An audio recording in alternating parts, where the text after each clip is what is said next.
அனைவருக்கும் வணக்கங்க. அனைத்து சப்ஸ்கிரைபர் எல்லாருக்கும் வணக்கம். இன்றைக்கி நம்ம இந்த வீடியோவில் பார்க்க போகிறது வந்து 1 பவுண்டில் வர 916 ஹால்மார்க்கில் வர த்ரிஷா செயினுங்க. த்ரிஷா செயின் வந்து பார்க்க போகிறோம். இது வந்து 8 கிராம் 30 மில்லி இருக்குது.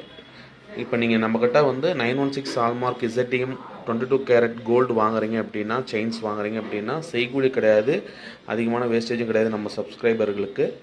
ஸோ உங்களுக்கு எதாவது செயின் வேணும் அப்படின்னா, இந்த செயின் மோஸ்ட்லி வந்து கேர்ள்ஸ் அதிகமாக யூஸ் பண்ணுவாங்க. த்ரிஷா கூட ஒரு படத்தில் இதை போட்டிருப்பாங்க. அதனால் த்ரிஷா செயின். இந்த செயின் உங்களுக்கு பிடிச்சிருந்ததுன்னா, உங்களுக்கு வேணும்னா சொல்லுங்கள். ஸ்டார்டிங் 4 கிராம்லேருந்து 10 பவுன் வரைக்கும் நம்மக்கிட்ட இருக்குது, வாங்கிக்கலாம். 4 கிராம்லேருந்தே இருக்குது. ப்ளீஸ் நம்ம சேனலை சப்ஸ்கிரைப் பண்ணால் சப்ஸ்கிரைப் பண்ணிவிடுங்க. பக்கத்தில் இருக்கிற பெல் பட்டனை கிளிக் பண்ணிவிடுங்க. இது வந்து 1 பவுன் செயினுங்க. இது வேணும்னா நீங்கள் நான் மேலே இருக்கிற நம்பருக்கு கான்டாக்ட் பண்ணுங்கள். தேங்க்யூ.